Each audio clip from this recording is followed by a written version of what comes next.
দত্তরে, তুমি তো একটা ছোট্ট পরী, তুমি একা পারবে না। আমি বরং তোমার সঙ্গে যাই। আমি তোমাকে সাহায্য করব রূপমতিকে খুঁজতে। না না, তার দরকার নেই, আমি একাই পারবো, তোমার সাহায্য চাই না। না না, আগুন পাখি যাক তোমার সাথে, ওই তো উঠতে পারে। তোমরা দুজন একসাথে গেলে ভালোই হবে। হ্যাঁ, আগুন পাখি তো আকারে কত বড়, আর তুমি তো কত ছোট। দিদিকে খুঁজতে সুবিধা হবে। আর জটিলার খবরটা, ওটা যত তাড়াতাড়ি সম্ভব দিদিকে জানিয়ে সতর্ক করতে হবে।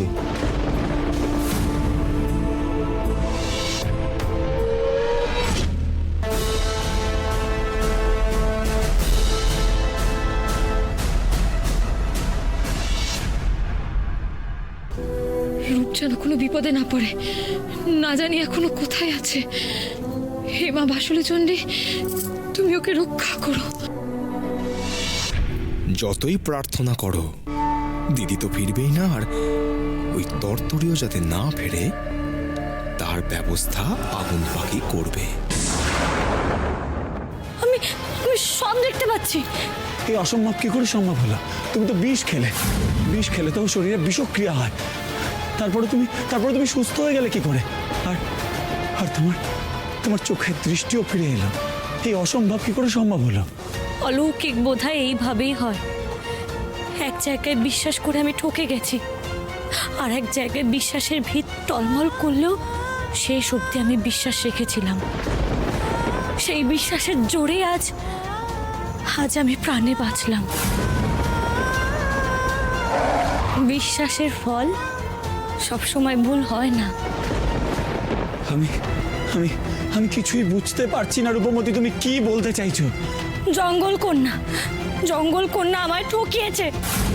ও আমার ক্ষতি করবার জন্য আমাকে বিষবৃক্ষের পাতা দিয়েছিল, আর সত্যের নদীতে জলমানবীকে আমি সাহায্য করেছিলাম। সে আমার বিপদ কাটানোর চেষ্টাও করেছিল। তবে দু ক্ষেত্রে আমি বুঝতে পারছিলাম না, আমি যাদের উপকার করলাম তারা কেন আমার ক্ষতি করতে চাইল, কেন বিষ দিল দুজনেই। তারপর মনে পড়ল বিষে বিষে বিষক্ষয় হয়।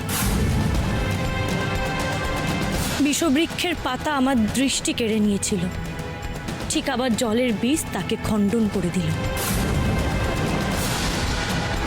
বুদ্ধি করে নিজের প্রাণ তো বাঁচিয়েছ মেয়ে, কিন্তু আমার জঙ্গল সুন্দর না হলে তোমার কিন্তু মুক্তি নেই, এবং তোমার সঙ্গে তোমার চোখের সামনেই মাটিতে মিশে যাবে।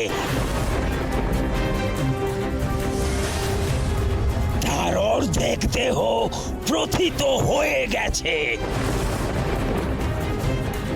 দেখো,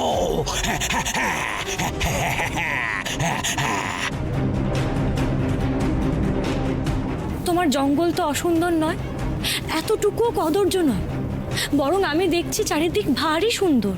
তুমি আমার সাথে চালাকি করছো? জানো এর ফল কি হতে পারে?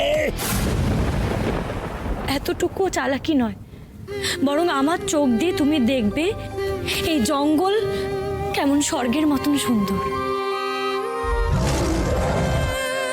স্বপ্ন তুমি, শক্তি তুমি, তুমি এরকম সবুজ সতেজ মোলায়েম ঘাস আমি আগে কখনো দেখিনি। অন্ধকারের আলো হয়ে তুমি তো জানো,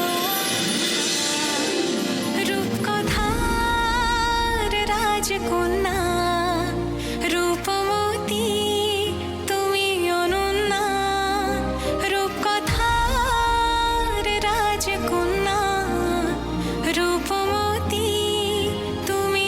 গাছে গাছে কত সবুজ পাতা, কত রং বেরঙের ফুল, চারিদিকটা যেন একটা মিষ্টি গন্ধে সুবাসিত হয়ে আছে। এ যেন স্বর্গের দেব কানন। এই জঙ্গলের মাটি কত পবিত্র, কোনো কলুষতা নেই। এখানে সমস্ত প্রাণীরা নিজের ইচ্ছেতে অবস্থান করবে, কাউকে জোর করে আটকে রাখতে হবে না।